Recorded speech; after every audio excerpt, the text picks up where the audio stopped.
திருவண்ணாமலை மாவட்டம் செங்கத்திலிருந்து திருவண்ணாமலை ஊத்தங்கரை போலூர் வழித்தடங்களில் செல்லும் பள்ளி கல்லூரி மாணவர்கள் படியில் தொங்கியபடி பயணம் செய்வது நாளுக்கு நாள் அதிகரித்து வருகிறது.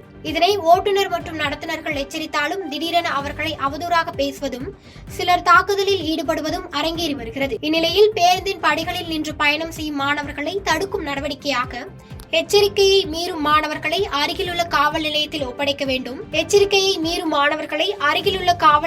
ஒப்படைக்க வேண்டும். மேலும் சம்பந்தப்பட்ட மாணவனின் பெற்றோர்கள் மீது வழக்கு பதிவு செய்யப்பட வேண்டும் என தமிழக அரசுக்கு சமூக ஆர்வலர்கள் கோரிக்கை வைத்துள்ளனர்.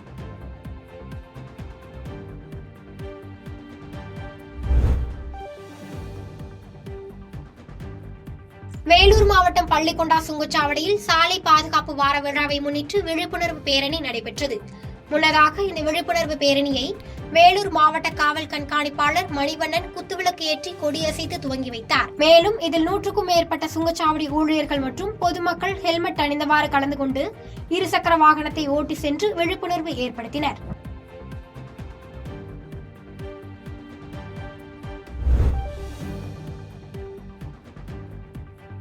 கோவையில் அகில இந்திய ரியல் எஸ்டேட் கூட்டமைப்பின் எழுச்சி மாநாடு அதன் தேசிய பொதுச் செயலாளர் நந்து தலைமையில் ஜென்னிஸ் ரெசிடென்சி ஓட்டலில் நடைபெற்றது. இந்த விழாவில் அகில இந்திய ரியல் எஸ்டேட் கூட்டமைப்பின் நிறுவனர் தேசிய தலைவர் டாக்டர் ஹென்றி கலந்து கொண்டு சிறப்புரையாற்றினார். மேலும் தமிழக வீட்டு வசதி மற்றும் நகர்ப்புற வளர்ச்சித்துறை அமைச்சர் முத்துசாமி காணொலி வாயிலாக கலந்து கொண்டு சிறப்புரையாற்றினார். அப்போது பேசிய அவர் ரியல் எஸ்டேட் துறை மற்றும் கட்டுமானம் தொடர்பான வளர்ச்சியில் தமிழக அரசு கூடுதல் கவனம் எடுத்து வருவதாக தெரிவித்தார்.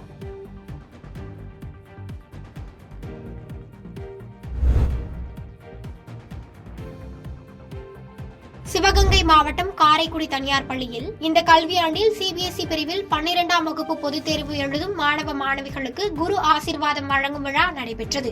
இவ்விழாவில் பள்ளி தாளாளர் குமரேசன், பிச்சை குருக்கள், பள்ளி முதல்வர், ஆசிரியர்கள் மற்றும் பெற்றோர்கள் கலந்து கொண்டு மாணவர்களுக்கு ஆசி வழங்கினர். இதைத் தொடர்ந்து மாணவர்கள் மெழுகுவர்த்தி தீபம் ஏற்றி வழிபட்ட பின்பு உறுதிமொழி எடுத்துக் கொண்டனர்.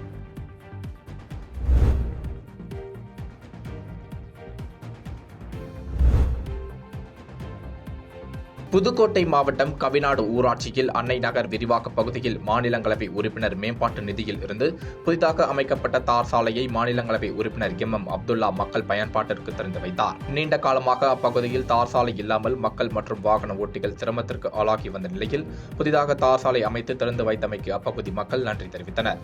இந்நிகழ்வில் மாவட்ட தொண்டரணி துணை அமைப்பாளர் ராஜேஷ், ஊராட்சி மன்ற தலைவர் ரங்கம்மா பழனிசாமி உள்ளிட்ட பலர் கலந்து கொண்டனர்.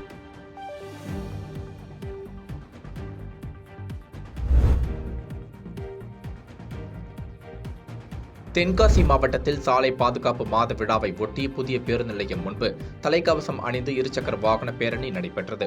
இந்த பேரணியை மாவட்ட ஆட்சித்தலைவர் கமல் கிஷோர் மற்றும் காவல் கண்காணிப்பாளர் சுரேஷ்குமார் ஆகியோர் கொடியசைத்து தொடங்கி வைத்தனர். 300க்கும் மேற்பட்டோர் பங்கேற்ற இந்த வாகன பேரணியானது முக்கிய நகர் பகுதி வழியாக வலம் வந்தனர். நிகழ்ச்சியில் முன்னதாக வாகன ஓட்டிகள் இடையே தலைக்கவசம் அணிவதன் முக்கியத்துவத்தை வலியுறுத்தும் வகையில் மாணவ மாணவிகள் தலைக்கவசத்தை அணிந்து கொண்டு விழிப்புணர்வு நடனமாடி மக்களிடம் விழிப்புணர்வு ஏற்படுத்தினர்.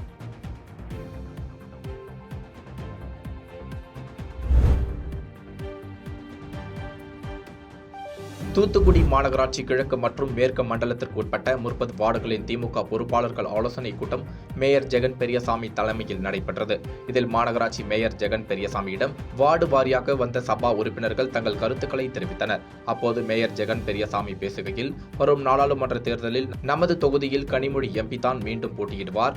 எனவே கடந்த நாடாளுமன்ற தேர்தலை விட இந்த முறை கூடுதல் வாக்குகளை பெற்றுத்தந்து கனிமொழி எம்பியை மீண்டும் நாடாளுமன்றத்திற்கு அனுப்ப வேண்டும் என்று தெரிவித்தார்.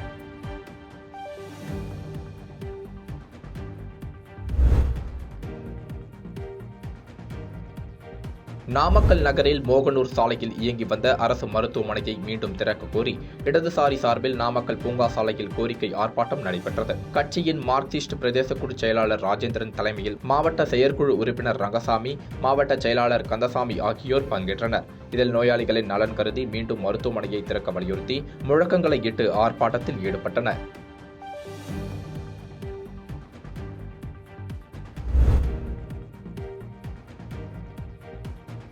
புதுச்சேரி முத்தியால்பேட்டை பகுதியில் அமைந்துள்ள பழமை வாய்ந்த அருள்மிகு தென்கலை ஸ்ரீனிவாச பெருமாள் திருக்கோவிலில் பிரம்மோற்சவத்தை முன்னிட்டு முக்கிய நிகழ்வான திருத்தேரோட்ட வைபவம் இன்று காலை நடைபெற்றது. முன்னதாக தென்கலை ஸ்ரீனிவாச பெருமாளுக்கு சிறப்பு அபிஷேக ஆராதனைகள் நடைபெற்றது. அதனைத் தொடர்ந்து அலங்கரிக்கப்பட்ட தென்கலை ஸ்ரீனிவாச பெருமாள் ஏராளமான பக்தர்கள் வடம் பிடித்து இழுத்து பெருமாளை வணங்கி சென்றனர். பாதகம் செய்பவரை கண்டால் நாம் பயங்கொள்ளலாகாது பாப்பா, மோதி மிதித்து விடு பாப்பா, அவர் முகத்தில் உமிழ்ந்து விடு பாப்பா. அண்மை செய்திகளை உடனுக்குடன் தெரிந்து கொள்ள இணைந்திருங்கள் இயம்நாடு தொலைக்காட்சியுடன்.